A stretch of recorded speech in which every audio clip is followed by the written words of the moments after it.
Assalamualaikum warahmatullahi wabarakatuh. Selamat pagi, salam sejahtera bagi kita semua, salam dan bahagia. Halo Sobat Pajak, selamat datang di Potex. Pada kesempatan kali ini kita akan ngobrolin hal yang sering kita hindari nih, atau bahkan kita anggap ribet, yaitu pajak.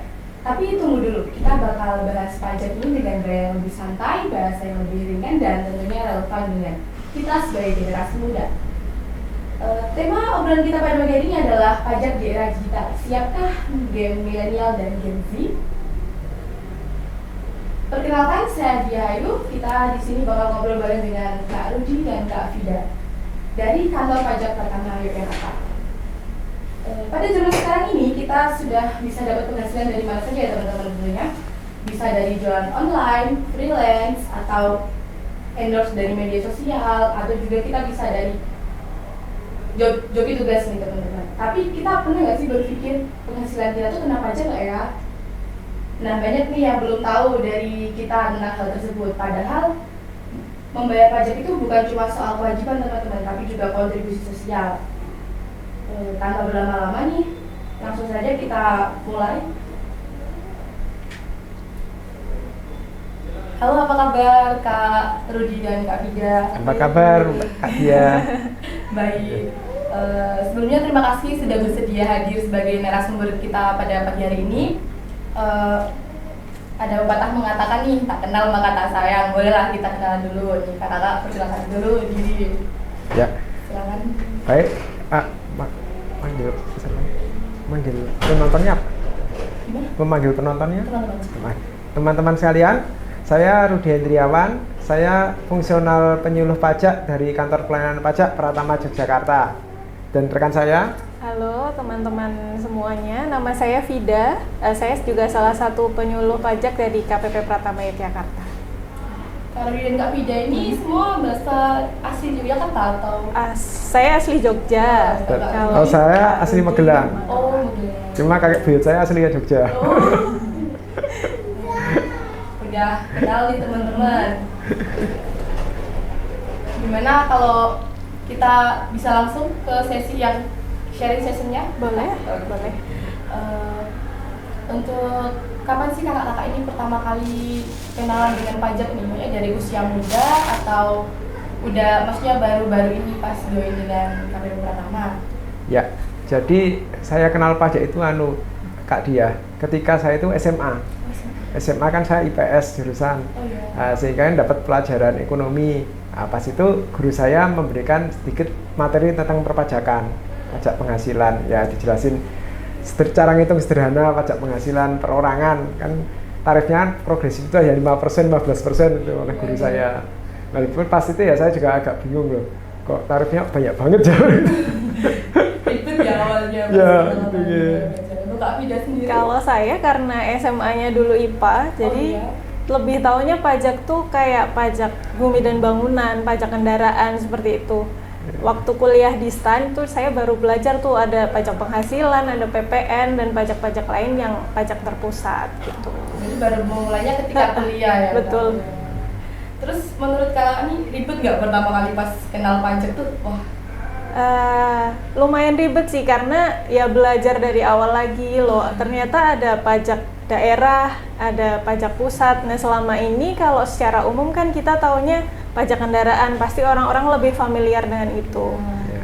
Untuk pajak pusat itu kayak yang tahu tuh cuma yang udah kerjanya kantoran lah kayak gitu. Kalau Pak Rudi.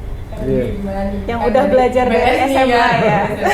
Nah, saya ribet Mbak, memang ada kok tarifnya banyak, terus kok ada yang namanya PPN, kok ada yang namanya PPH, ada penghasilan. Terus PBB memang dari dulu tahu, cuma PBB tahunya bayar pajak atas penggunaan tanah gitu. Nah, tapi mungkin karena sudah jadi kayak praktisi saya, ya lama-lama ya kerasa ya nggak begitu ribet banget istilahnya. Ya, cuma secara masyarakat awam memang kalau belum kenal memang anggapnya kok ribet banget ya, padahal ya memang secara rumput masyarakat awam nggak semuanya memang istilahnya harus dipelajari. Yang diketahui hanya yang sebatas yang memang terkait dengan dia istilahnya pajak itu. Jadi setelah terjun ternyata tidak seribet itu ya. Betul.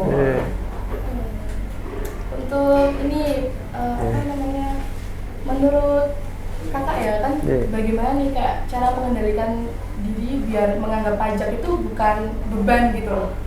Kan terkadang anak muda sekarang kan wah pajak nih beban, ribet ngitungnya dan lain-lain. Gimana tuh? Gimana? Nah, sebenarnya itu paling gampang ya mempelajari deh. Mempelajari. Iya. Nah, sekarang kalau di platform digital itu kan pelajarinya nggak harus misalnya kita ikut formal misalnya ikut perkuliahan atau brevet. Nah, katanya di Instagram atau di Facebook resmi Direktorat Jenderal Pajak itu ada konten-konten edukasi perpajakan. Sudah ada tersedia di digital juga ya? Banyak jadi sebenarnya konten-konten. Terus ada juga kalau misalnya mau belajar e-learningnya itu bisa di KLC Kementerian Keuangan Learning Center itu website itu bisa diakses umum. Oh, bisa diakses umum juga. Iya, itu ada materi e-learning terkait pajak. Untuk awal mulanya nih kakak bisa bergabung dengan KPP itu gimana nih? Awal mula perjalanan karir dulu. Kalau saya sih karena kuliah di STAN, jadi iya. sudah pasti akan ditempatkan di Kementerian Keuangan. Karena saya jurusannya pajak kebetulan, jadi pasti di DJP kayak gitu sih. Kalau Pak Rudi? Sama, saya juga lulusan STAN juga. Oh jadi sama-sama. Ya, cuma bedanya kita beda generasi angkatan sama Vida. Cuma sama Vida itu startnya dia dari lulusan diploma 3. Saya D3 ya. Kalau saya dari diploma 1. Oh seperti itu ya. Menurut kakak-kakak nih, kan kita Gen Z sekarang nih kayak awam banget nih tentang pajak. Seberapa sadar sih mereka tentang pajak menurut kakak-kakak ini? Sebenarnya Gen Z itu karena sekarang tuh mereka melek digital ya. Itu kan mereka bisa mengakses konten-konten terkait pajak. Jadi mungkin sama pajak itu mungkin sudah familiar ada kata pajak misalnya. Yeah. Cuma yang mungkin mereka masih awam itu penerapannya istilahnya. Iya, kan terkadang kayak mereka memang sekarang di dunia digital tapi kayak terlalu tidak mementingkan pajak gitu loh. Jadi kayak enggak pajak lah enggak pasti. Tapi mungkin bandingannya kalau sama saya waktu masih SMA dulu kayaknya lebih familiar sekarang karena kan sekarang banyak pekerjaan-pekerjaan yang dilakukan anak muda kayak konten kreator YouTube itu dari anak sekolah udah banyak, influencer Instagram, dan itu untuk pencairan penghasilan dari YouTube itu kan biasanya diminta NPWP. Nanti sudah dipotong pajak, jadi mungkin mereka akan lebih familiar daripada generasi-generasi sebelumnya. Kalau yang sebelumnya itu lebih awam ya Kak? Iya, lebih awam banget. Dulu tuh kan belum ngetren ya, YouTube, Instagram itu kan belum masif media sosial, belum ada pekerjaan dari media sosial juga, jadi lebih awam sih masyarakatnya. Dan dulu juga dari Ditjen Pajak kan waktu zaman masa dulu kan jarang ada membuat konten edukasi. Belum modern juga. Digital sekarang. Iya betul. Itu ada zaman dulu harus datang ke KPP, atau masyarakat juga nggak punya waktu datang ke sana. Jadi penghasilan dari konten-konten digital itu juga wajib kena pajak semuanya ya Kak? Atau nggak semua?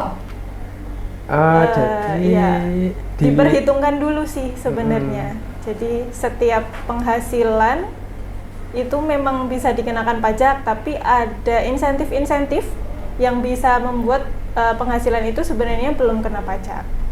Kayak misal kalau pekerjaan bebas itu kan ada norma perhitungannya, nanti normanya berapa, misal penghasilan setahunnya 100 juta tuh, itu nggak semuanya kena pajak, nanti dikalikan norma dulu, misal normanya 50%. Yang kena pajak berarti hanya 50 jutanya, seperti itu. Jadi tidak semua penghasilan yang diterima itu langsung dikenakan pajak gitu.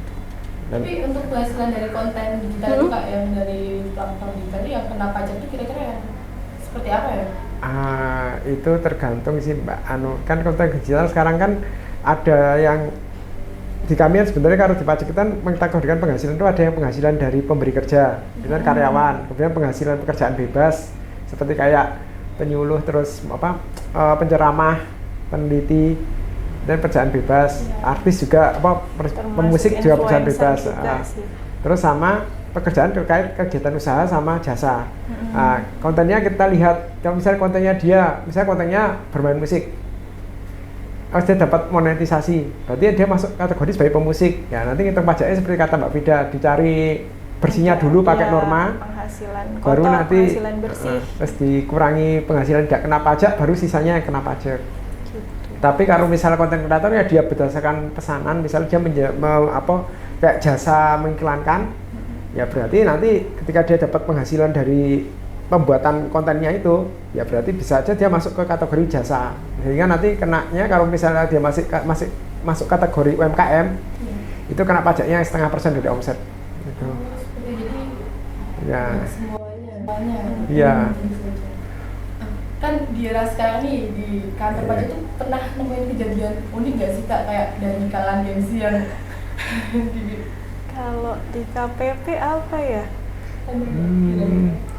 Biasanya kalau Genji datang ke kami itu minta apa buat NPWP. Buat NPWP sih seringnya. Ya seringnya, tapi kalau yang unik atau sih belum sih, paling mereka Paling ya kalau nanya di media sosial gitu kali ya. Kayaknya pernah ada sempet rame terkait penghasilan kan dari segala sumber itu nanti dikenakan pajak gitu.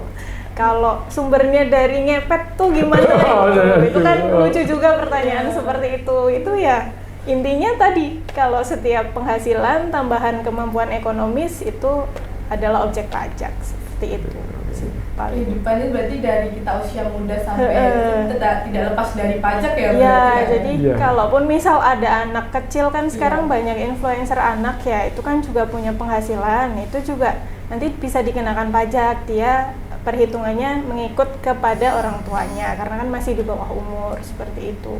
Wajib dilaporkan juga ya? Betul, jadi nggak cuma orang tuanya aja, ternyata anaknya punya penghasilan juga gitu. Tapi kan terkadang itu kan banyak seperti kasus manipulatif gitu, maksudnya kayak anaknya udah ya kan banyak ya berarti terjadi seperti itu. Iya, mungkin banyak sih. Nah kira-kira nih kan sekarang semuanya sudah digitalisasi. Apa nih Kak tantangan pajak pada era digital sekarang ini? Tantangannya itu sebenarnya pada ya Mbak, pengawasan perpajakan. Pengawasan pemenuhan kewajiban perpajakan. Jadi sekarang kan digital itu ibaratnya itu kita itu bisa lintas negara, walaupun kita masih berada di Indonesia, kita bisa dapat penghasilan dari negara lain. Terus juga kalau digital itu kita itu bisa kayak anonim, ya. Jadi tidak terlacak identitas. Nah itu tantangan di pajak itu terkait itu Mbak, data untuk data-datanya. Jadi ya memang harus diperlukan kayak sinergi ya, kerjasama antara instansi terkait dengan Direktorat Jenderal Pajak maupun antara Direktorat Jenderal Pajak dengan otoritas pajak negara lain. Nah, kebetulan di otoritas perpajakan antar negara itu sudah ada yang namanya EOI atau Exchange of Information. Jadi pertukaran informasi antar otoritas pajak. Jadi umpama ada orang Indonesia misalnya dapat penghasilan dari Amerika Serikat, bisa saja nanti dari Amerika Serikat akan ngasih data ke Indonesia. Bisa ya. Nah, sebagai gantinya nanti ada influencer misalnya Amerika Serikat dapat penghasilan dari orang Indonesia, itu dari kita ngasih data ke mereka. Jadi ada pertukaran itu untuk meminimalisir terjadinya itu tadi manipulasi seperti itu. Karena kan sistem pajak di Indonesia kan kita tahu self assessment ya, jadi yang melaporkan itu wajib pajaknya, bukan kami yang mencari data dari awalnya ya. Jadi mereka melapor seberapapun penghasilan yang dilaporkan ya kami terima. Nah nanti untuk pengolahan data kemudian itu ada sistem pengawasan tadi yang disebutkan oleh Pak Rudi, nanti kita cross check itu data yang dilaporkan oleh wajib pajak dengan data yang diperoleh oleh DJP dari otoritas pajak negara lain kah, dari jasa keuangan misal bank-bank, itu juga ada pelaporan ke DJP seperti itu. Terus kan itu kan ada ini ya Kak, jadi antara yang dilaporkan terus data kita kan dicocokkan. Ketika itu nanti ada perbedaan, tindak lanjutnya itu seperti apa Pak? Tindak lanjutnya biasanya dimintain verifikasi data dulu ya Pak Rudi. Iya betul. Ditanyakan. Jadi nggak langsung ditagih juga. Misal, dia lapornya 10 nih, ternyata ada 20, langsung ditagih 10-nya, itu juga nggak seperti itu. Jadi kita cross check dulu. Kita panggil wajib pajaknya, biasanya dapat surat tuh ditemukan data sekian, apakah data ini benar atau data ini salah, seperti itu. Soalnya banyak juga kayak yang misal kasus NIK-nya dipinjam untuk pembelian mobil kah, pembelian kendaraan bermotor, seperti itu juga banyak. Jadi tetap harus verifikasi data ke wajib pajaknya, tidak bisa langsung gimana ya memutuskan Oh, pajaknya iya. segini gitu juga nggak bisa. Tapi setelah di cross check itu kan Kak, terus oh iya bener ternyata selisihnya itu bener lah datanya. Nah itu gimana nanti? Nah, nanti berarti wajib pajaknya melakukan pembetulan SPT tahunan misalnya terkait pajak penghasilan. Jadi nanti dia memasukkan penghasilan yang belum dilaporkan itu ke SPT, nanti dihitung pajaknya yang masih harus dilunasi atas penghasilan yang belum dilaporkan itu berapa, dia setor ke negara, terus melaporkan SPT tahunan pembetulan. Itu ada batas-batasnya nggak Kak? Misal kayak setelah pembetulan berapa bulan atau? Kalau untuk pembetulan nggak ada ya Pak Rudi. Sepanjang belum diperiksa. Sepanjang belum dilakukan Pemeriksaan oleh pemeriksa pajak. Jadi selama belum diperiksa, nah setelah diperiksa itu kan Kak, terus ketahuan nih, Yeah. terus beliau melakukan pembetulan. Nah itu Oh. langsung dibayar atau bisa dengan jangka? Oh, kalau itu bukan diperiksa namanya di diimbo ya, kalau zaman dulu Iya, namanya diimbo. himbauan, iya. Oleh petugas akun representatif itu rekan kami yang tugasnya memang mengawasi wajib pajak. Nah, nanti setelah dia menghitung pajaknya yang belum dilaporkan, penghasilan yang belum dilaporkan, terus menghitung pajaknya atas penghasilan itu, dia lapor SPT pembetulan. Dia setor kas negara dulu baru lapor SPT pembetulan. Oh, Ya. seperti itu. Cuma kalau di Rakortek agak kebalik, Rakortek itu dia submit SPT baru nanti keluar ke billingnya atau pakai deposit. Oh, Ya. betul. Jadi ini kan banyak ya kayak sekarang seperti digital. Tapi kenapa ya sekarang banyak anak muda itu yang takut untuk belajar pajak? Takut ya. Takut. Sebenarnya mungkin karena stigma zaman Iya, dulu. betul. Zaman dulu itu kan zaman kuno itu kan pajak itu identiknya kayak upeti dari rakyat ke penguasa. Nah, biasanya akhirnya kan kebawa sampai zaman sekarang bahwa pajak itu padahal sekarang di era negara modernan sebenarnya pajakan instrumen di mana negara meminta kontribusi masyarakat yang hasil kontribusinya itu kembali ke masyarakat juga dalam bentuk misalnya jalan atau fasilitas sarana prasarana umum. Ya. Kalau zaman dulu kan upetinya kan digunakan untuk hanya lingkup raja sama misalnya lingkungannya. Kalau sekarang kan kepentingan sendiri ya. Sekarang kan Kalau balik sekarang ke- kan untuk kepentingan rakyat Nah, sebenarnya. Kembali ke rakyat Iya. ya Ya. sebenarnya. Ya sebenarnya itu ya memang PR bagi kami ya untuk misalnya melakukan edukasi supaya stigma itu biar kehapus lah. Apalagi di negara-negara modern negara-negara maju sekarang kan stigma itu memang sudah kehapus, jadi masyarakat itu kayak sudah sadar pajak. Jadi Ya. udah ada penerapan edukasi itu ya ke masyarakat. Iya. Sudah Betul, ya. ya. Dan dari SD bahkan ya Pak Rudi ya. Iya, Jadi itu di dari SD. DJP itu ada program namanya Tax Goes to School, Tax Goes to Campus itu juga. Jadi kami mencoba menanamkan pemahaman pajak ini sedari dini. Juga ada pajak bertutur juga, Iya, ya, iya. program nasional. Kami sesuaikan juga sesuai umurnya. Jadi kalau masih SD tuh biar taunya pajak tuh nanti jadi rumah sakit, jadi jalan raya seperti itu. Nanti semakin tinggi jenjang umurnya, semakin dalam ilmunya juga seperti itu. Untuk yang pajak bertutur tadi seperti Ya. apa maksudnya? Itu jadi kami datang ke sekolah. Iya. Sekolah atau kampus malah. Itu nanti kami memberikan materi Terkait pajak. dari pajak tapi disesuaikan seperti kata Mbak Vita, disesuaikan dengan umurnya. Oh, jadi seperti itu. Ya kan misalnya di SD itu kami nyampaikannya bentuknya cerita. Ya. Kayak dongeng itu misalnya. Ya. Lebih masuk ke Iya betul. Ya. Nah, nanti beranjak SMP ya kita singgung sedikit dengan APBN, tapi bentuknya masih cerita. SMA baru agak serius misalnya. Jadi pentingnya pajak dihubungkan dengan APBN. Terus sekarang ini banyak influencer itu ya kan ya. Nah, apakah pajak yang dari influencer itu jelas aturannya itu seperti apa ya? Kalau aturannya sih dari dulu sudah jelas ya, Jelas. seperti tadi disebutkan Pak Rudi, kalau influencer bisa masuk ke kategori pekerjaan bebas atau juga kegiatan usaha, tergantung tadi yang diberikan itu jasa apa. Kalau jasa iklan itu tadi kan masuknya ke Usaha. usaha ya. Iya. Jadi Kalau induknya semua aturannya ada di Undang-Undang Pajak PPH iya. sama KUP ya Pak Rudi. Ya, kalau PPH itu terkait pajak penghasilan, KUP pelaksanaan perpajakan. Ya, baik. Ya, jadi ya intinya disesuaikan dia itu melakukan tindakan ekonominya apa dan penghasilannya dari tindakan ekonomi yang apa gitu kayak gitu. Misalnya dia buat kontennya itu tentang apa ceramah, ya berarti dia penceramah atau kerjaan bebas. Dia buat kontennya itu misalnya terkait jasa mengiklankan barang, ya berarti masuknya ke usaha.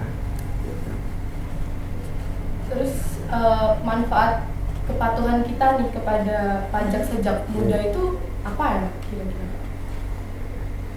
Manfaatnya itu sebenarnya kembali ke masyarakat ya. Itu dalam arti kalau jenengan sudah sadar pajak sejak muda itu ketika nanti saya sudah masuk ke dunia kerja, dunia usaha ya, itu menerima penghasilan dan harus ada kewajiban bayar pajak, itu sudah paham dan melaksanakan kewajiban tersebut, dan bayar pajak tersebut nggak menganggap sebagai beban, tapi misalnya kayak saya berkontribusi untuk negara saya seperti itu, pembangunan negara saya. Membuka lapangan pekerjaan juga ya Pak Rudi ya. Kalau sudah sadar nih kalau mau bekerja itu sekarang kan pasti dimintai NPWP, jadi ya udah siap sedia nih, tinggal daftar aja nanti.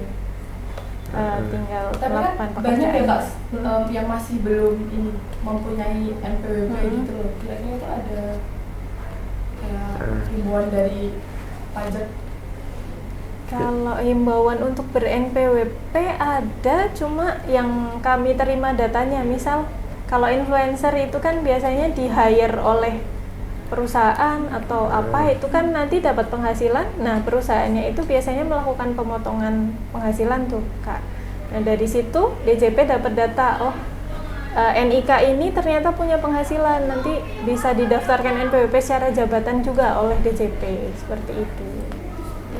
Iya.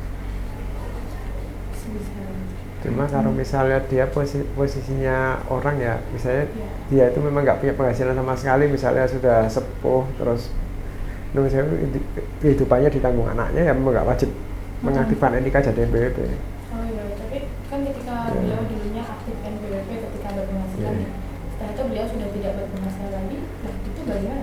Itu bisa diajukan non efektif. Ya, betul. Efektif NPWP namanya. Jadi misalnya ada dulu misalnya kalau ada pegawai swasta itu di pegawai BUMN, misalnya dia bekerja terus masuk masa pensiun, beliau nggak dapat penghasilan lagi, itu bisa mengajukan non efektif NPWP. Itu dengan syarat-syarat ya tentunya Pak? Iya, nanti kalau pensiun ada surat keterangan pensiunnya, mungkin kalau usaha sudah berhenti bisa ada surat keterangan bahwa memang sudah tidak punya pekerjaan gitu. Ada rentang, maksudnya umurnya gitu nggak Kak untuk syarat? Umurnya enggak sih ya Pak Rudi, lebih ke tadi objektifnya memang sudah nggak ada, itu nanti bisa diajukan non efektif. Misalnya kayak wanita misalnya dunia kerja terus daerah pesah nikah sama suaminya di rumah aja gitu. Itu nggak kerja, itu bisa di non efektifkan atau enggak di non efektifkan sekarang ini.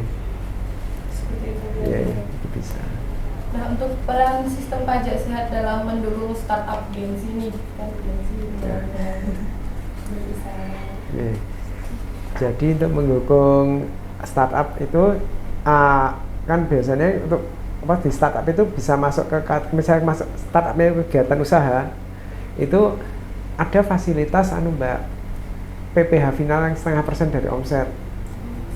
Ya, PPh final 0,5% dari omset ini nggak semua omsetnya kena pajak. Ini fasilitasnya. Jadi ada batasan omset tidak kena pajak sebesar 500 juta per tahun. Jadi misalnya hasil dari kegiatan usaha startupnya ini omsetnya masih belum melebihi 500 juta setahun, ya nggak kena pajak. Tapi kalau sudah lebih dari 500 juta berarti itu wajib kena pajak. Iya, nanti yang kena yang di atasnya, misalnya katakan aja sampai bulan Juni itu omsetnya 500 juta. Dilalah bulan Juli ketambahan misalnya 100 juta, jadi akumulasi 600 kan. Nah, ini yang kena yang Julinya 100 jutanya itu. Berarti yang kena yang 100 jutanya aja. Ya, yang 500 nggak kena. Yang 500 dari bulan Januari sampai Juni itu nggak kena pajak. Itu untuk orang pribadi ya. Itu untuk orang pribadi. Oke. Kalau misalnya startupnya dijalankan via badan ya kenanya 0,5% itu aja. Tapi kalau yang badan itu ada batasan juga? Kalau Nggak yang ada. badan nggak ada batasan, jadi Ya. langsung kena setiap Oh, jadi langsung ada penghasilan langsung kena pajak Ya. 0,5%. Batasannya itu hanya untuk yang perorangan. Itu lebih ke kemudahan mungkin ya Pak Rudi. Iya, betul. Tarif pajak UMKM 0,5% itu kemudahan berusaha, karena kalau nggak pakai tarif itu tuh harus dihitung, ada pembukuan dulu itu loh Mbak. Iya. Dia Harus penghasilannya berapa, biayanya berapa, Iya. nanti dihitung laba, kena PPh-nya baru dihitung dari laba itu. Gitu. Menurut kakak ini apakah pajak itu juga bagian dari personal branding? Bisa jadi. Bisa jadi. Gimana? Ya. Jadi gini, kita seseorang itu dia taat pajak, itu biasanya nanti kan akan dia merembet ke yang lain, berarti yang lain juga kemudian dia taat dan jujur juga. Nah, maka ibaratnya kan kalau ada orang yang diketahui dia taat pajak, itu biasanya orang akan nyaman, oh berarti sama negara aja dia jujur, apalagi sama bisnis sama kita gitu. Kebalikannya ketika ada orang misalnya kena pidana pajak, itu pasti orang itu akan kayak ditandai, hati-hati sama orang ini, pajak aja bisa kena kena pidana. Apalagi ya, Jadi lebih ke kepercayaannya ya. Betul, Ketika ya. dia sudah dipercaya akan lebih untuk Ya. melaksanakan dirinya Ya. seperti itu. Kira-kira nih kayak tips bagaimana ya biar pajak itu nggak ngerasa jadi beban nih buat kita, tapi kita tuh biar merasa pajak itu kita wajib kontribusi nih untuk kesadarannya. Tadi sih mungkin yang disebut Pak Rudi tadi ya, stigmanya harus diubah. Kalau kita bayar nih, kita memberikan manfaat nggak cuma ke diri kita sendiri, tapi ke seluruh rakyat Indonesia yang menikmati. Memang nggak langsung kita bisa menikmati imbas dari yang kita bayar senilai itu, terus manfaatnya sama dengan nilai yang kita bayarkan, tapi nggak cuma kita sendiri gitu. Di ujung orang Indonesia dari Banda Aceh sampai ujung Papua itu juga menikmati uang yang kita bayarkan gitu. Jadi lebih ke bermanfaat untuk sesama gitu. Iya, lebih kayak memahami, biar paham bahwa manfaatnya itu kembali Ya. ke kita ya. Tapi sebenarnya banyak ya kak yang belum ini Belum maksudnya, sadar ya kan, sih, belum iya. paham kalau sebenarnya ini bakal kembali ke kita, cuman secara tidak langsung aja. Tapi pajak itu sebenarnya bersifat memaksa ya kak? Iya nggak? Sifatnya memaksa ya. Iya kan? Ya betul, Kalau di di undang-undang undang-undang sesuai Sesuai dengan sifatnya dia memaksa. pungutan yang sifatnya memaksa ya. Iya.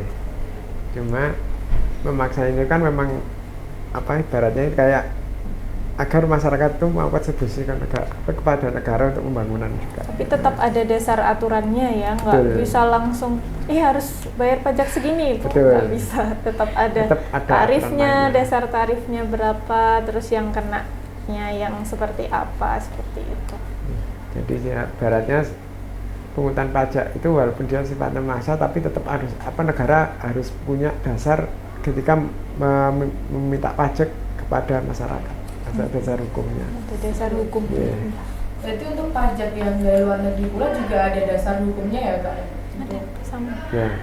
Betul. penghasilan yang diterima. Nah itu juga kalau dapat penghasilan dari luar negeri dan di luar negeri sudah dipotong pajak, itu juga Indonesia nggak memotong pajak, jadi nggak bisa double taxation juga. Iya, seperti itu. Tapi Jadi- ketika itu penghasilannya dari luar dan dari Indonesia, itu untuk memotong pajaknya dilakukan di Itu kalau penghitungan pajaknya di gini Mbak, nanti yang dari Indonesia ini sama luar negeri digabung. Cuma kalau misalnya di luar negeri itu sudah dipotong, itu potongan dari luar negerinya itu bisa digunakan untuk mengurangi pajak yang di sini dengan ada ketentuan-ketentuan tertentunya. Ya. Jadi untuk ketentuan-ketentuan itu nanti contohnya seperti apa kak?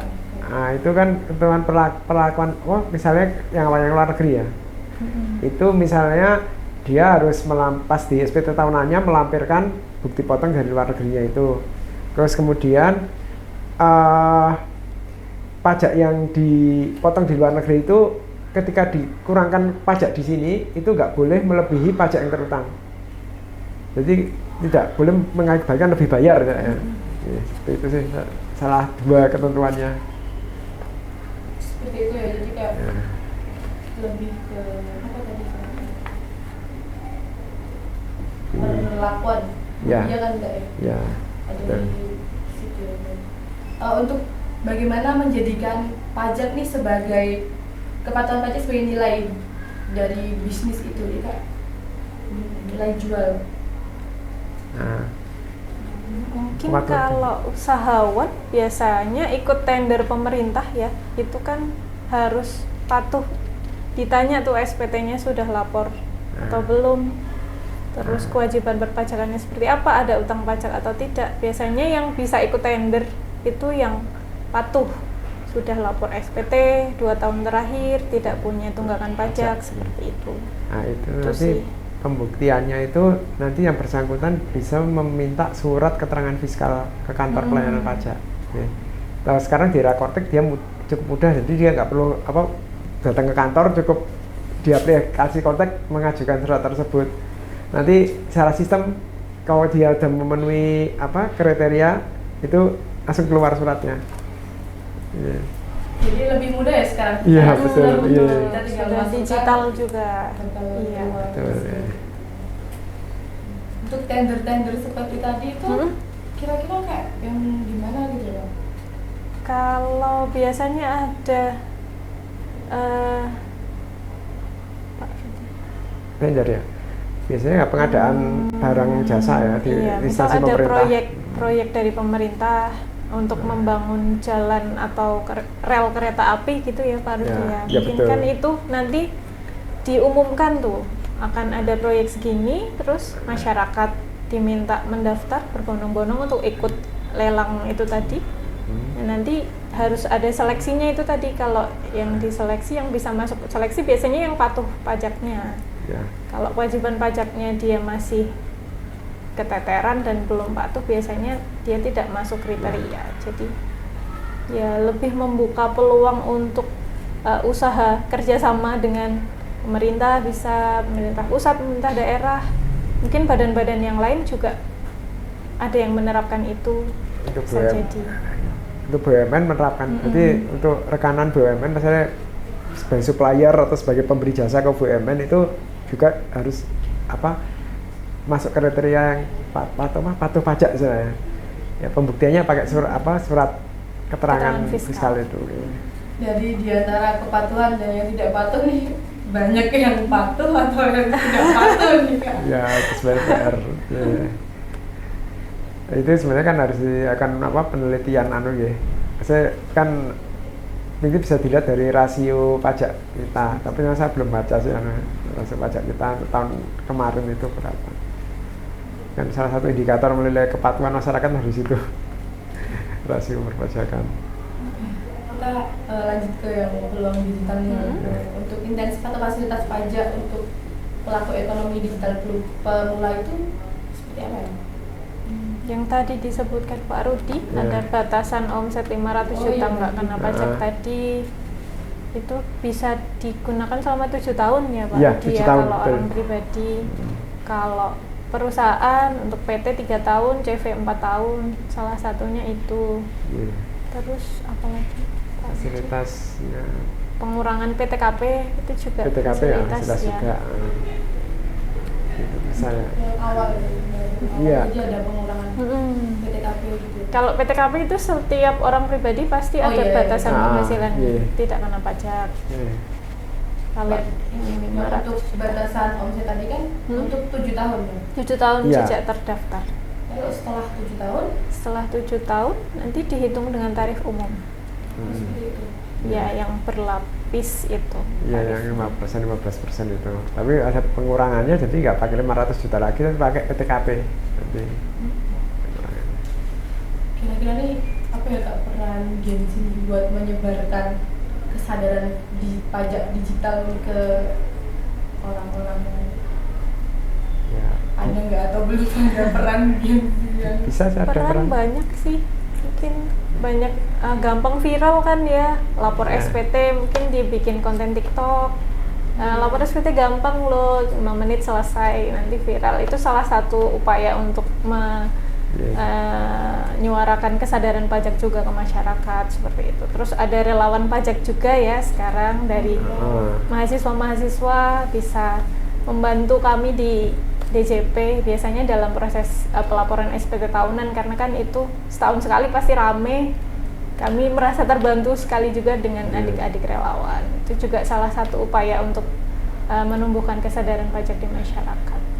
Atau Kayaknya bisa kayak gitu. ya, Mungkin dari konten-konten media sosial sih bisa lebih juga ya. ininya. Gimana, ya. Iya. Untuk ini di dalam apa namanya, kalau itu sekarang ada banyak pekerja yang dari Gen Z sudah banyak ya. Gen Z itu kalau di KPP kami itu Gen Z siapa ya? Kalau sekarang relatif banyak sih, Banyak, lulusan-lulusan STAN, ada dari kampus-kampus luar juga. Kalau Ada misal KPP ada Jogja. rekrutmen dari umum, itu sudah banyak. Biasanya generasi Ya. 90-an itu lumayan Gen banyak. Z itu mulai dari mulai dari tahun berapa sih? 2000 itu kayaknya Alpha ya, udah Alpha. enggak. Gen Z ya Gen Z. 97 Ya, aja. 2000 ada, cuma kayaknya 2000. belum terlalu banyak kalau yang 2000. Kalau di KPP kami cuma 1 orang. Satu orang aja yang Gen Z. Untuk rekrutmennya tadi ya Kak Sofia, itu berarti nggak cuma yang dari STAN aja, berarti ada yang dari Ya, umum bisa. juga. Ini. Betul lagi. Biasanya kan ada rekrutmen CPNS. Oh iya. Itu biasanya kalau Kementerian Keuangan membutuhkan dari umum juga diumumkan di situ. Iya. Tapi kayaknya udah lama nggak buka rekrutmen CPNS untuk Kementerian Keuangan. Seperti Kemarin. itu. Tapi lebih banyak dari Iya. yang STAN itu ya Kak? Iya, lebih banyak dari Nah, STAN. cuma kalau STAN yang sekarang itu nggak dulu, kalau dulu itu mesti di Kementerian Keuangan, orang sekarang itu dia disebar ke instansi pemerintah lain juga. Mm-mm.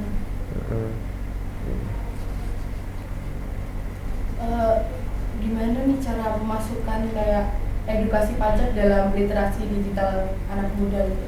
Nah, kalau di JP sendiri itu salah satu caranya itu ya membuat konten-konten di Instagram, di TikTok, sama di YouTube. Konten-konten terkait edukasi perpajakan atau penggunaan aplikasi. Jadi istilahnya kan anak-anak Gen-Z banyak kan mantengin gadget. Jadi diharapkan dengan ada konten-konten digital itu mereka tertarik. Misalnya edukasi perpajakan itu kayak indirect, karena kadang-kadang kan dibuat konten-konten kayak teater ya, kayak istilahnya di konsep misalnya kayak drama apa gitu. Tapi istilahnya kan diharapkan bisa langsung masuk ke anak Gen Z, bisa terkait pelaporan SPT atau NPWP atau mudahnya pelaporan gitu. Tapi ada edukasi yang langsung juga ya berarti, atau hanya Ada yang langsung. Ya, makanya ada jabatan penyuluh ya Kak. Ya, Iya. itu salah satu tugasnya itu memberikan edukasi kepada wajib pajak, kepada calon wajib pajak, tadi mahasiswa-mahasiswi, anak sekolah seperti itu tadi, terkait perpajakan Indonesia gitu. Terus kalau media sosial kayaknya Dijen Pajak RI udah ada di semua platform ya, Iya, YouTube betul. ada, di TikTok. X, di Instagram sih yang paling sering update. Kalau ada ketentuan-ketentuan baru biasanya diupdate-nya di Instagram. Jadi bisa di-follow, dipantengin juga. Kalau ada update ketentuan perpajakan bisa dicek dari Iya. situ. Dan itu juga dari pegawai-pegawai pajak juga ada beberapa yang membuat konten juga. Betul.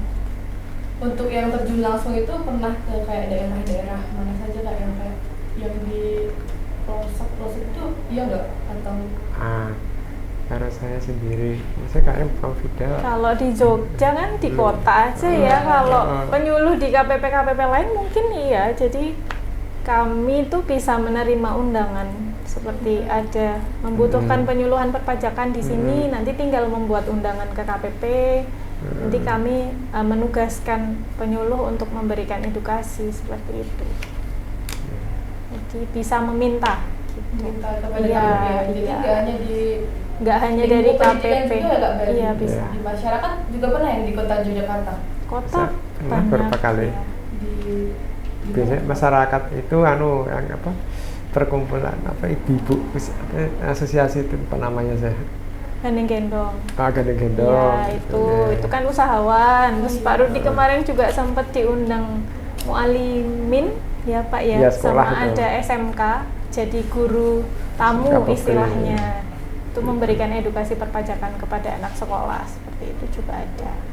Kalau yang pas ke gendong yang ibu-ibu Hmm. itu sulit gak kira-kira Wah. menjelaskan? Kalau mereka karena sudah melaksanakan udah berusaha gimana ya Pak, udah bekerja dan langsung berkaitan dengan pajak, jadi lebih mudah menjelaskan sih kewajiban pajaknya ini, laporannya seperti ini, nilai Iya. besaran pajak yang disetorkan seperti ini.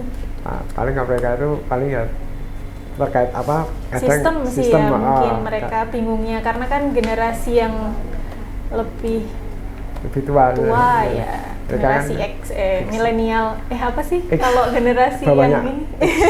saya Ya karena kan nggak familiar dengan teknologi itu, Betul. kesulitannya Betul. mereka lebih di sana. Di digitalnya ya. Iya. iya betul Tapi kan nanti mereka juga bisa melaporkan pajaknya yang tidak digital, secara digital itu juga bisa kan, masih bisa kan? Manual manual masih masih bisa ya. pakai formulir itu Mungkin mereka akan lebih Mm-mm. ini dengan yang itu ya. Kalau Gen Z kan kita lebih mudahnya dengan digital nih. Iya, dari betul. Tapi dari anu, itu kita berarti dari rumah aja udah bisa dong ya Kak? Bisa. Iya. Dari mana aja lagi liburan di pantai asal ada sinyal bisa lapor SPT. dapat SPT bisa apa nggak pintu dipotong harus kerja Kalau iya sih, jadi lebih digital itu sebenarnya lebih memudahkan ya. Tapi banyak Betul. juga yang kayak gimana ya, kurang. Ya itu tadi karena generasi ya Generasi, mungkin kan ya. belum semuanya melek teknologi jadi ya Iya. mau tidak mau. Sekali. Jadi untuk ini Kak, pajak sebagai jejak digital legalitas. pajak sebagai jejak digital. Jejak digital itu maksudnya jejak digital itu apa? Legalitas. Mungkin kalau badan dia sudah punya NPWP terus statusnya jadi legal seperti itu Pak. Kalau buat akte Jejak itu kan digital harus legalitas. berkaitan dengan NPWP ya. Seperti Iya. itu. Ke badan Iya, ya. nggak? Maksudnya seperti apa Mbak? Pertanyaannya. Kayak jejak digitalnya pajak gitu loh. Maksudnya kami dari Hmm. sebagai wajib pajak mempunyai jejak digital di Oh iya. perpajakan. Iya. Itu seperti apa itu? Jejak digitalnya itu misalnya pelaporan SPT itu di kami kan lihat SPT yang sudah dilaporkan itu misalnya SPT tahunan tahun berapa saja, kemudian apa identitas itu juga saya lihat apa ada jejaknya, jejak nanti jejak pelaporan, jejak pengajuan permohonan juga bisa dilihat di Kortek. Semuanya sudah serba digital ya. Iya. Apalagi sekarang NIK itu Iya. sudah berlaku sebagai NPWP, Oke. jadi satu identitas udah nggak beda-beda lagi nomornya. Lebih memudahkan untuk pertukaran data, memudahkan administrasi juga sih. Terus bahkan dihafal karena cuma ngapal satu nomor aja. Iya. Tapi untuk apa itu konten itu hanya bisa diakses untuk wajib pajak aja ya Kak, atau buat Iya. edukasi itu kita belum bisa mengakses ya? Kalau Cortex harus punya akun dulu ya Pak Iya, Rudi dan- ya. dan Kalau itu- untuk edukasi tadi kayak Pak Rudi sudah sebutkan ya ada Kemenq Learning Center. Nah, Iya, kayak sih Yaitu atau kalau mau belajar sama di YouTube website ada. edukasi kayaknya juga ada. Juga ada ya. Jadi pajak.go.id itu ketentuan umum ada di situ semua. Di YouTube resmi di JP Yang kalau tanpa di harus Cortex login ada. ya. Oh iya. Soalnya kalau Cortex itu udah lebih ke pelaksanaan administrasi pajaknya. Iya. Kalau sudah punya Cortex berarti sudah sadar pajak lah. Iya. Istilahnya seperti itu. Itu hanya bisa diakses oleh wajib pajak ya. Betul ya. Iya. Hanya bisa wajib pajak. Tapi pajak itu sebenarnya beban atau tanggung jawab sih Kak? Ini, Tanggung jawab sih harusnya. Tanggung Itu jawab. kewajiban ya Pak Rudi. Iya. Tanggung jawab warga negara untuk berkontribusi kepada negaranya istilahnya. Ibaratnya kita sudah tinggal di sini, ya termasuk kan kayak kita tinggal di desa, mesti kan kita juga ikut terlibat dalam kegiatan desa untuk mengembangkan desa. Jika kita tinggal di suatu negara kan kita pengen kontribusi untuk mengembangkan negara juga. Salah satunya itu di pajak, melalui pajak. Jadi berarti kan pembangunan negara yang tanggung jawab, gak cuma tanggung jawab pejabat atau tanggung jawab pegawai negeri atau TNI Polri, kan tetap semua masyarakat kan punya tanggung jawab untuk membangun negara. Nah, salah satu wujudnya itu ya membayar pajak itu. Sama kayak kita tinggal di dusun di sini dukuh ya, di dukuh kita juga ada punya tanggung jawab untuk ikut serta mengembangkan dukuhan. Walaupun kontribusinya masing-masing, misalnya kita ikut kegiatan misalnya kerja bakti, itu kan sebenarnya langsung kan kita membuat dukuh jadi bersih, memberikan kontribusi sehingga nyaman dilihat, terus jadi sehat juga lingkungannya, otomatis kan produktif masyarakat seperti itu. Baik, seperti itulah perumpamaannya. Untuk ya pajak paling mendasar tadi kan lah PBB ya. Iya. Ya. Kan itu biasanya dilakukannya oleh di suatu kantor balai paduan gitu kan Kak? Iya, kalau Ya. PBB sepertinya pendistribusian Iya. SPPT kan namanya, itu masih kadang dititipkan ke kelurahan seperti itu. Ada kasus nggak Kak ketika maksudnya dititipkan kan? Itu nggak sampai, jadi nggak dilaporkan gitu loh. Kalau PBB sebenarnya sudah bukan kewenangan DJP lagi. Ya, dulu sempat masuk pajak pusat tapi sudah dialihkan ke daerah. Kayak dari tahun berapa? 2009. Iya, itu. Jadi sudah menjadi tanggung jawab pemerintah daerah masing-masing. Tapi mungkin ya karena di Indonesia ini kan luas, mungkin ada aja yang seperti itu juga ada. Nanti ketahuannya pas mau jual beli tanah atau apa kan biasanya diminta untuk melunasi pajak-pajak PBB-nya tuh. Loh, saya udah setor ke X misal. Ternyata kok belum sampai ke pemerintah, belum sampai ke kas negara, ya seperti bisa-bisa aja sih. Banyak ya berarti Iya, mungkin masih ada, iya. Kalau yang di pajak yang oleh keuangan DJP itu kira-kira kemungkinan paling sering kecurangan terjadi gitu? Kecurangan terjadi Kalau ya. di pembayaran pajaknya itu agak hampir nggak terjadi, soalnya kan membayarnya pakai kode billing itu, terus langsung masuk ke kas negara. Ya, jadi nggak ada peluang orang misalnya bayar di kantor pajak terus uangnya disimpan orang pajak buat makan bakso, nggak mungkin. Misalnya langsung bayar ke kas negara. Ya. Di KPP tuh kita nggak boleh menerima langsung. Jadi kalau KPP tuh bukan tempat bayar pajak, iya. Bayar pajak itu di bank atau kantor pos. Atau marketplace juga bisa sekarang. Iya. Lebih dipermudah Iya. Marketplace ya kita. Iya. Jadi kayak di KPP-nya kita tempat melapornya ya Kak? Iya, Melapor bisa melapor, kami berkonsultasi. bantu sama ya konsultasi sih paling. Pajak itu nggak akan hilang ya berarti dari besok maksudnya sampai akhir kita akan terus Harusnya sih berdampingan seperti itu ya, dengan karena pajak kan itu. porsi APBN, sumber dana APBN paling besar kan sumbernya dari pajak. Kalau nggak dari pajak kayaknya nggak bisa jalan mungkin ya negaranya. Karena kan untuk berjalannya negara itu kita perlu dana, ya sumbernya itu dari masyarakat, itu yang dihimpun melalui pajak. Bahkan negara yang bergantung dengan SDA pun mereka juga ada porsi pendapatan dari pajak. Misalnya kayak sudah jadi instrumen ekonomi modern hasilnya pajak itu. Jadi kayak lebih semuanya penghasilan terbesarnya itu dari pajak ya? Iya, betul. Porsi APBN paling besar dari pajak.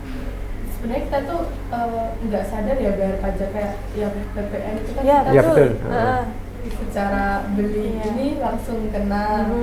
Nggak sadar kita berarti udah Kontribusi kepada ya. negara, Iya, benar. Berarti terbesar itu dari itu atau dari yang lain Kak? Porsi terbesar. Pajak itu porsi terbesar ya, malah PP pajak penghasilan. Pajak penghasilan yang terbesar. Karena PPN itu kan sifatnya transaksional, tapi dia itu istilahnya itu. Oh, di KPP pun dia nggak porsi yang terbesar. Oh, iya. Tapi untuk PPN itu kan ada yang beberapa sudah ditanggung oleh siapa sih Bu? Perusahaannya itu ada yang ditanggung Tanggung oleh pemerintah pembeli ada ya. kan. Ya, Itu sesuai kebijakannya itu kebijakan masing-masing. jadi Kalau PPN ada macam-macam sih, tergantung jenis PPN-nya. transaksi sama jenis barang. Ada beberapa barang yang nggak kena PPN juga, seperti bahan pokok kayak beras, Bebaskan, ya. minyak itu juga kan nggak kena PPN. Jadi kalau misal belanja di supermarket, mungkin belanja beras gitu bisa dicek aja itu ada PPN atau enggak, gula pasir gitu-gitu itu kan nggak kena PPN. Dan dari situ bisa belajar juga. Jadi sebenarnya nggak semua barang Yang dibeli ya. kena PPN juga, yang kena itu hanya barang kena pajak sama jasa kena pajak. Kalau PPN itu defaultnya itu sebenarnya pajaknya pembeli sebenarnya PPN itu. Iya. Defaultnya. Jadi ya memang dari kita pembeli yang bayar pajak, cuma kan kita bayarnya nggak nyetor sendiri kas negara tapi lewat si penjual. Nah, jadi penjual yang akan nyetor kas negara.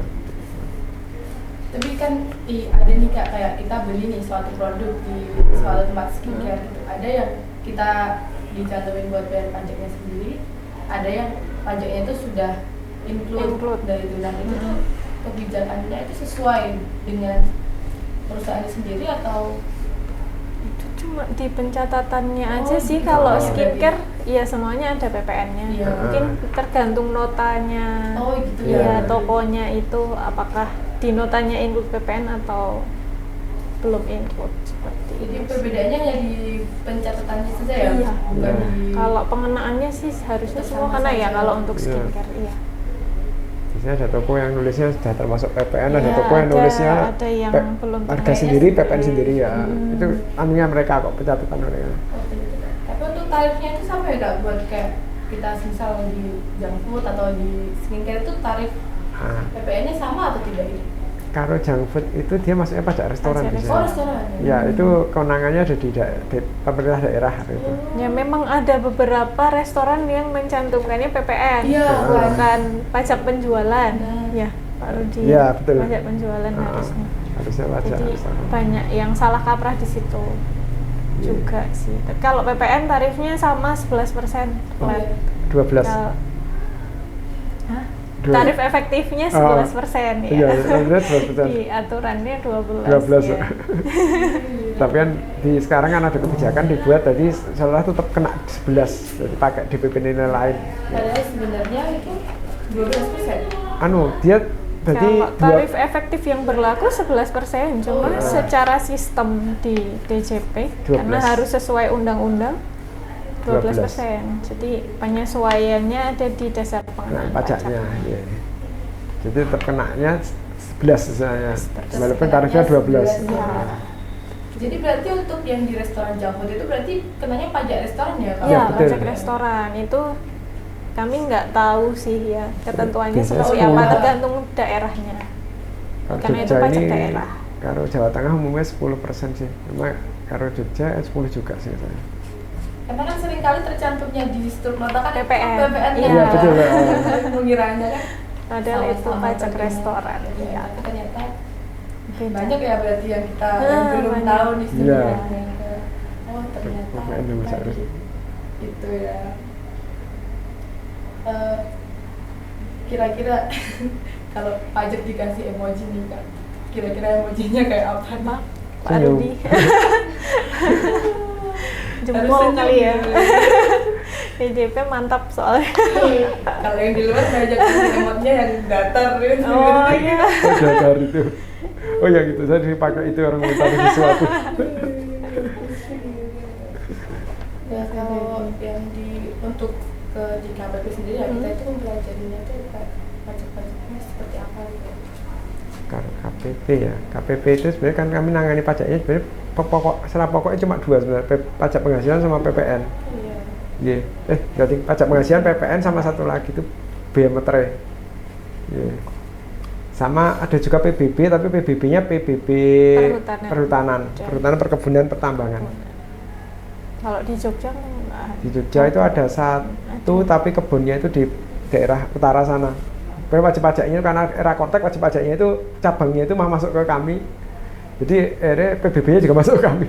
Oh, seperti itu. Iya, itu ada. Untuk sistem kerjanya itu gimana?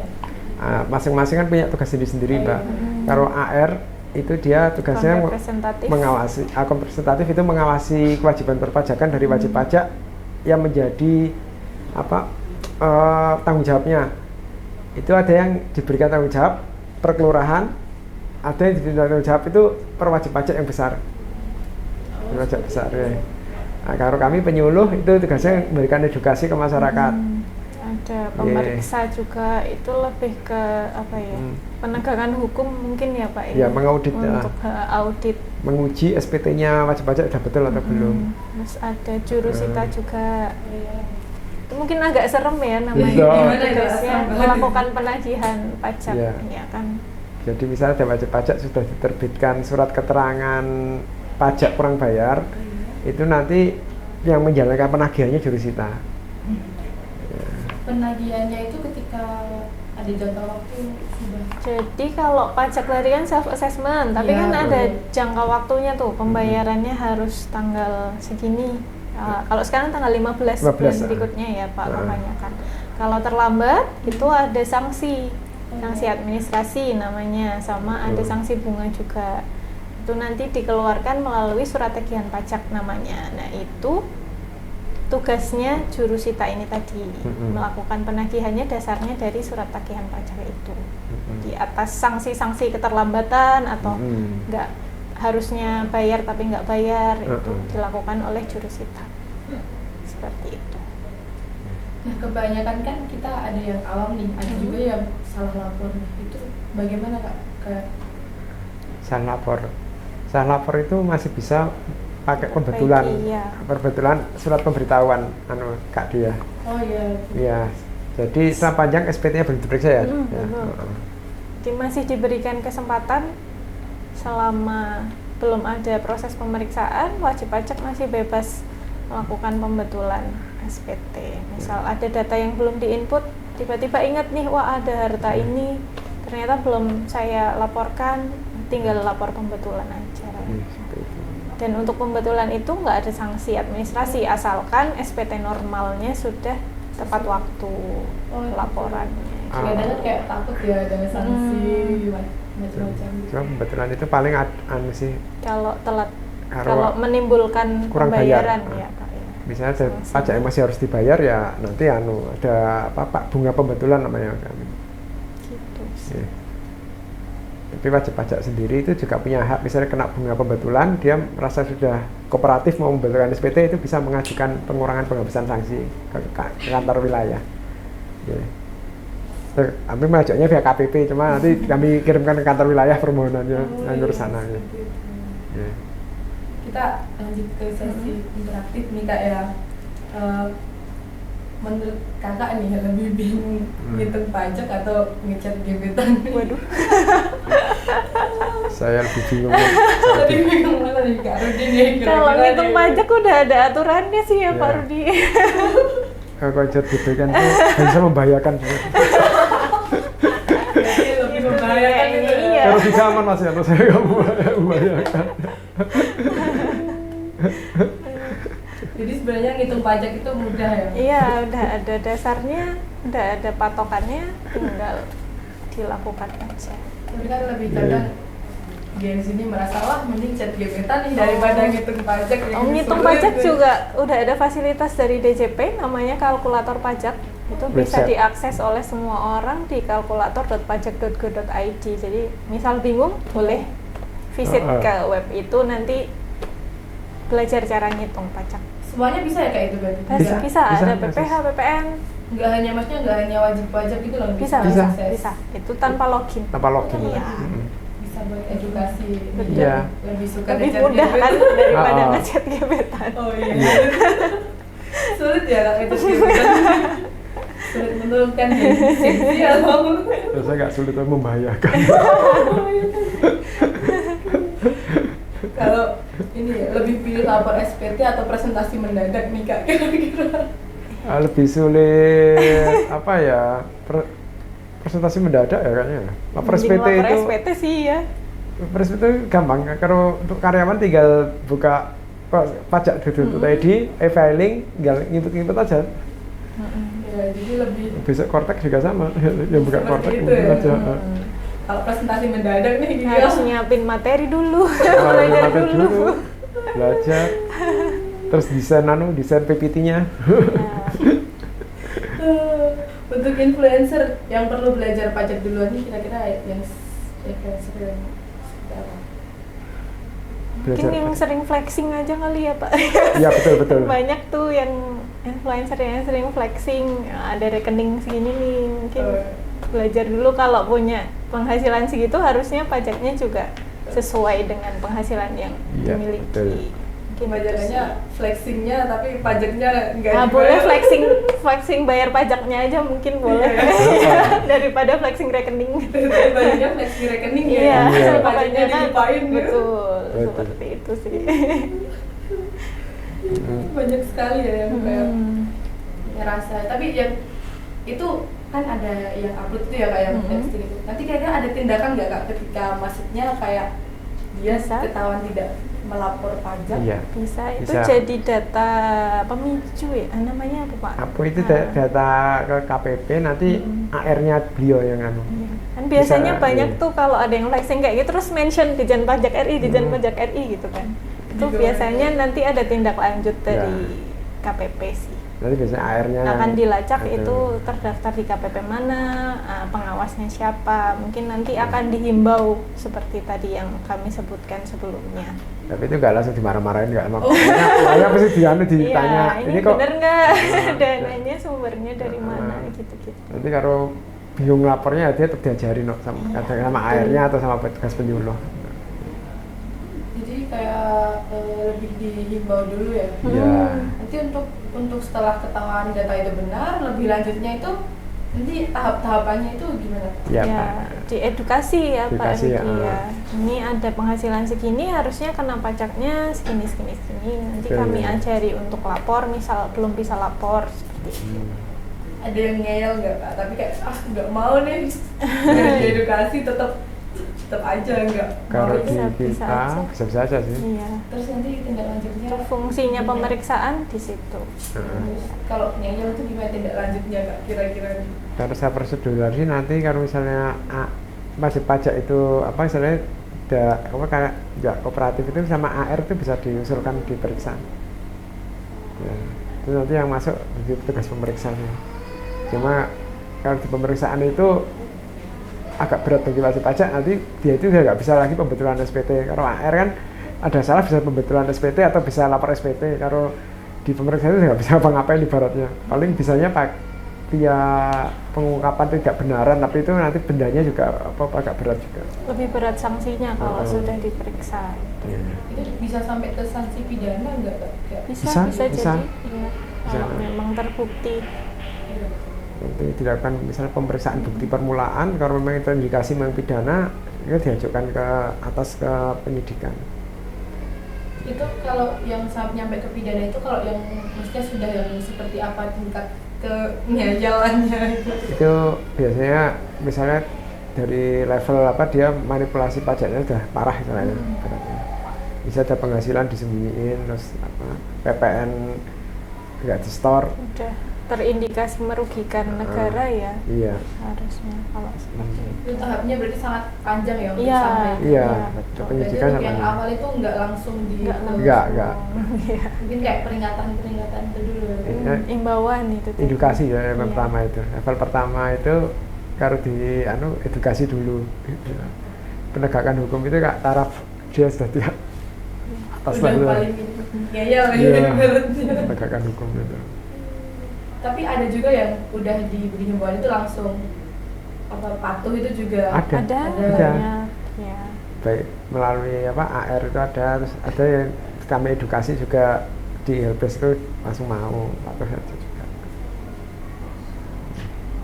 Tapi kalau yang itu Kak, kan maksudnya ada yang diselisih sedikit nih, maksudnya kayak sengaja misal penghasilannya segini, terus di cantumnya cuma segitu, itu banyak ya yang nggak ketahuan berarti kayak Maksudnya Sebenarnya itu bukan nggak ketahuan tapi menunggu ketahuan aja. oh menurut ketahuan ya. Iya, nanti kan tetap di AR kan nanti kelihatan ya. Karena wajib pajak itu ada ribuan, tapi pengawasnya kan tidak sebanyak itu. Mungkin ada beberapa wajib pajak yang kena sudah ketahuan ternyata ada itu, tapi ternyata belum sempat diawasi, itu juga. Tinggal menunggu waktu aja sih mungkin ya. Kalau sekarang kan sudah digital semua, Iya. mungkin nantinya sudah lebih sulit lagi ada penghindaran pajak seperti itu. Kalau yang maksudnya yang orang pribadi dari usaha pribadi itu kan yang dia tidak bekerja pada suatu lembaga itu kan penghasilannya yang nemuin kan kita sendiri ya. Iya. Itu berarti kemungkinannya kan lebih Ya, besar bisa, ya. Nah, itu ya. kira-kira gimana pengawasan dari pajak Nah, untuk itu yang seperti itu? nanti Karena ya, nggak tahu ya datanya. tetap ada sih data-data. Kalau apa, itu tetap iya ada. ranahnya pengawasan Pengawasan. sih, bukan di penyuluh lagi kalau hal itu. Tapi ya itu tadi ada data-data dari berbagai sumber yang diterima dari DJP, salah satunya mungkin bisa menjadikan cross check itu dengan penghasilan yang dilaporkan oleh usahawan. Karena kan usaha itu pasti ada koneksi ke pihak lain, itu mungkin menjadi salah satu indikasi. Oh ternyata ada data ini nih dari sana gitu. Nanti dikumpulkan jadi satu. Iya. Mulainya ke pengawasan itu ketika sudah terjadi kecurigaan seperti apa? Maksudnya kayak Sebenarnya nggak harus dicurigai dulu ya, harusnya semuanya diawasi ya Pak. Oh betul, sama air semua diawasi. Nanti Tapi mungkin karena ada itu prioritas tadi istilahnya. kalau ada ya prioritas, mungkin yang lebih mendesak. Oh ini karena sudah ibaratnya jelas itu datanya. satu kelurahan itu ada berapa ribu orang ngawasin satu orang. oh iya jadi lebih sulit. Iya. Itu salah satu kelemahan belum digital seperti itu.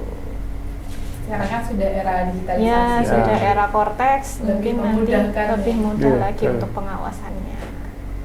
Tapi kalau kesah ini selama bekerja ini Iya. seru atau bagaimana nih Ya Kak? campur. Ada kadang ngadepi seru, ada yang malah bikin ngakak juga ada. Ya macam-macam. Yang gimana tuh yang bikin ngakak itu? Ya kadang-kadang ada yang apa ya, hal unik, tapi hal unik itu ada ya apa ya benar ya. Misalnya apa ya dah, saya nggak nyambung itu.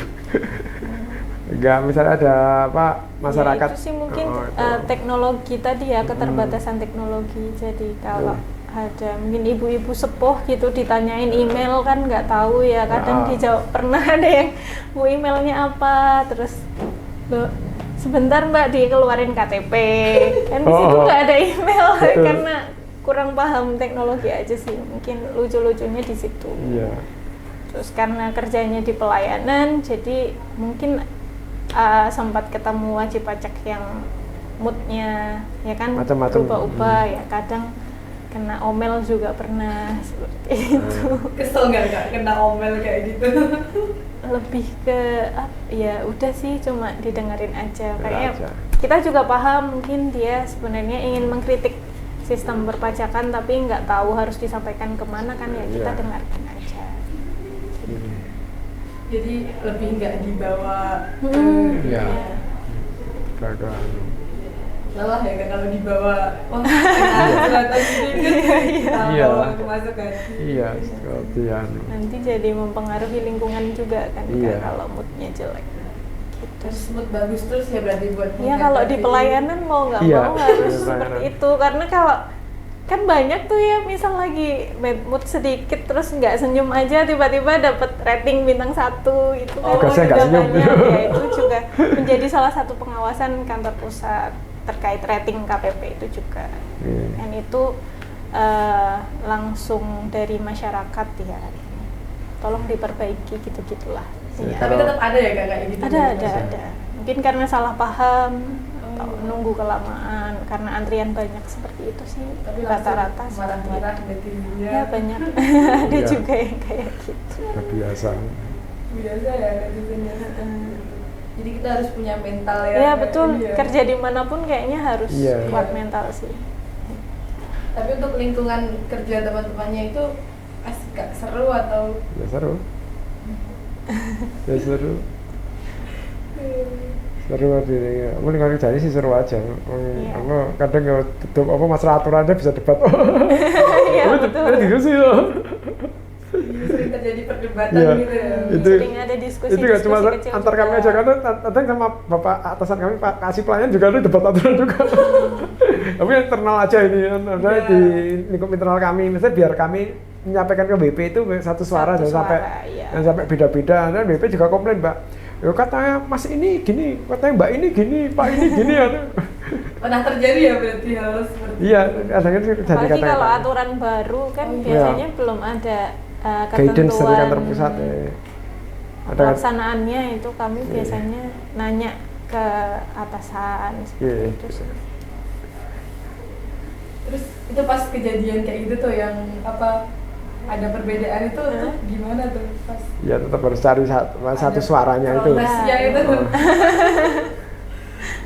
Itu Ya, itu mah penyelamatannya dicegah. dilangsung atau yang pas?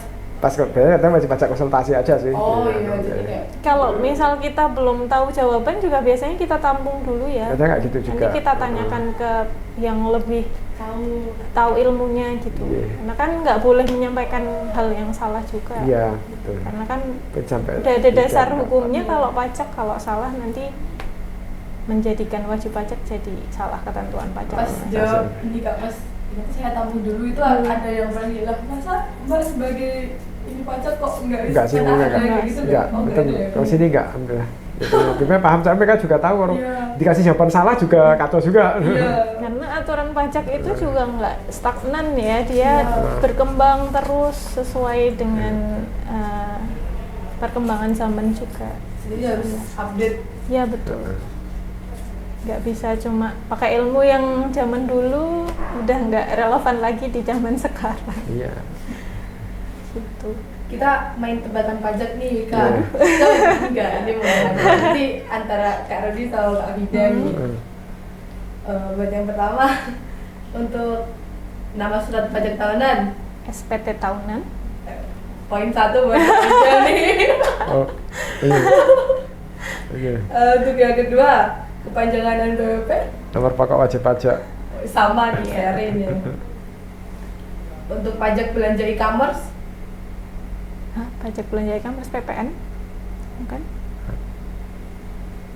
Pajak belanja e-commerce. Pajak belanja. Pajak belanja e-commerce. Ini pajak istri saya itu mungkin. Waduh. Pajak dari istri saya. pajak tetap ya. PPN sih kalau konsumsi. Kalau e-commerce itu maksudnya ke pajak PN Kak, atau pas belanja? E-commerce itu PPN. sepanjang e-commerce-nya itu maksudnya si pengelolanya itu dia apa maksudnya si tenannya itu PKP, dia itu harus mungut PPN. Jadi nanti biasanya dimasukkan di harga. Dan, Kalau di harganya, Iya. di e-commerce itu harganya include PPN. Iya. iya, Iya. ada tergantung tenannya Mbak. Tenannya dia apa PKP atau enggak? Apa pengusaha dikukuhkan jadi pengusaha kena pajak atau enggak? Iya. Yang terakhir nih kan Kak Rudi udah 2 nih, Kak Vida 1, wah Kak Vida kalah nih nanti. Untuk Sangat. platform digital lokal e-filing. BJP online. Iya. BJP online kan yang ada e-filingnya Pak. Iya nggak Kak Rudi jawab. Apa? BJP online yang ada e-filingnya. Platform lokal. Jadi JP Iya. online. BJP online ya? Iya. Heeh. Ya kan? Tapi udah nggak dipakai lagi sih Tahun BJP depan. online. Tahun Pakainya depan. sekarang Cortex.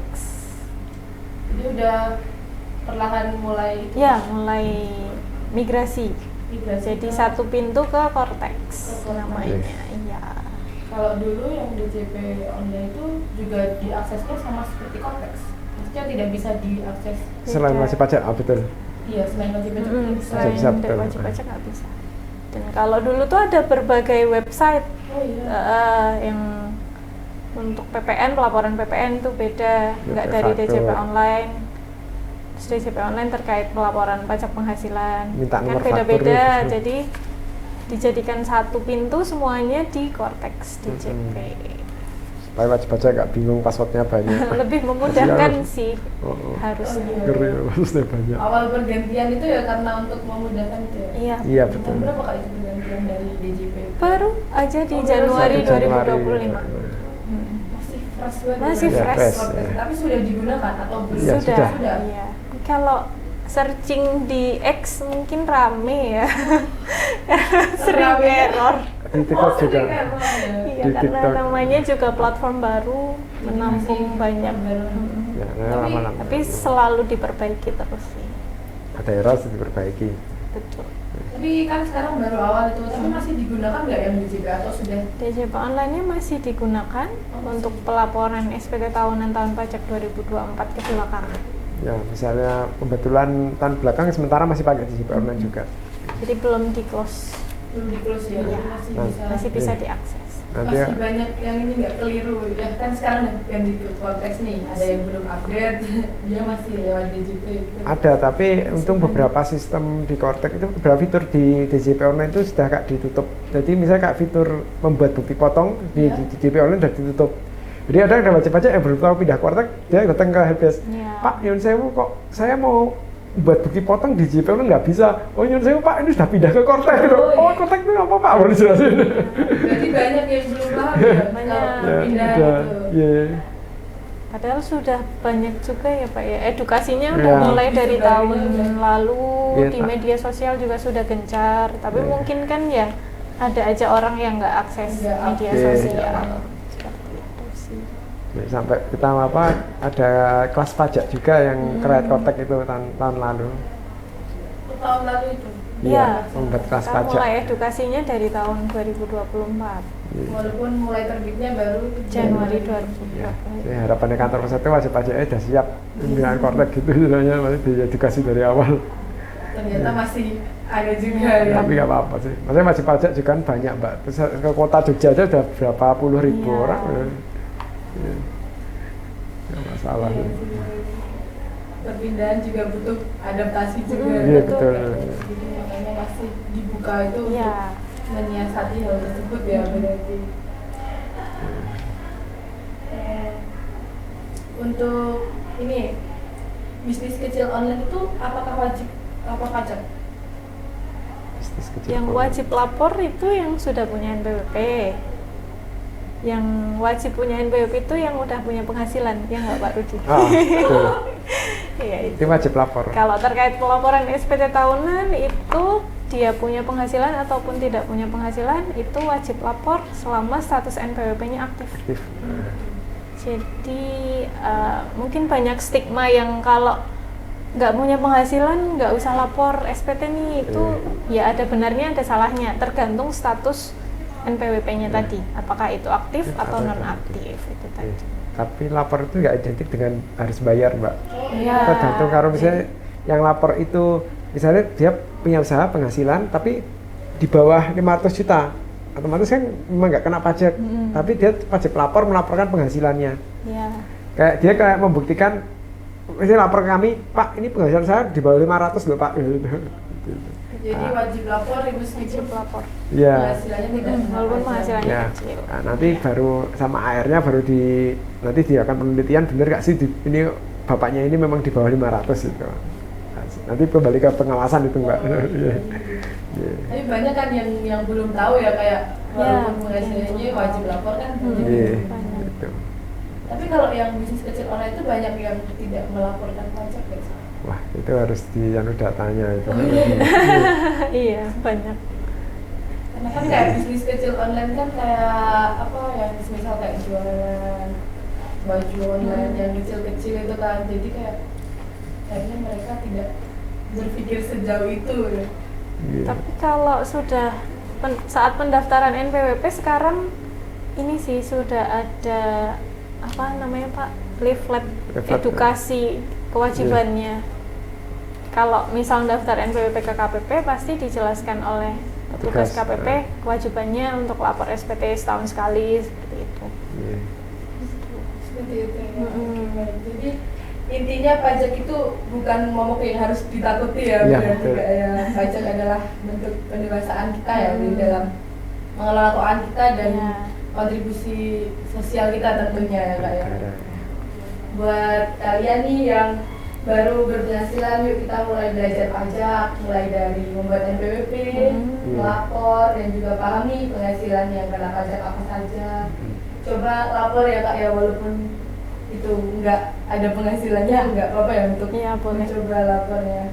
Iya. Karena generasi yang keren itu bukan cuma paham tren, tapi juga paham tanggung jawab Iya, tentunya. betul. Iya. Tak terasa nih Kak, kita udah di penghujung acara. Seru juga ya tentang PKK. Iya. Banyak, banyak cerita-cerita. Terima kasih nih kepada Kak Rudi dan Iya. Kak Fida atas ilmu yang diberikan nih. Semoga teman-teman yang melihat podcast kita kali ini bisa lebih tergugah untuk mempelajari pajak juga ya. Terima kasih atas waktunya sudah meluangkan waktu. Sama-sama Kak Dia. Semoga sehat selalu dan kita dapat bertemu di lain kesempatan. Siap. Kak Dia. Iya. Terima kasih juga buat teman-teman yang sudah menyaksikan sesi ini dari awal sampai akhir. Saya Dia Ayu, pamit undur diri. Wassalamualaikum warahmatullahi wabarakatuh. Waalaikumsalam warahmatullahi wabarakatuh.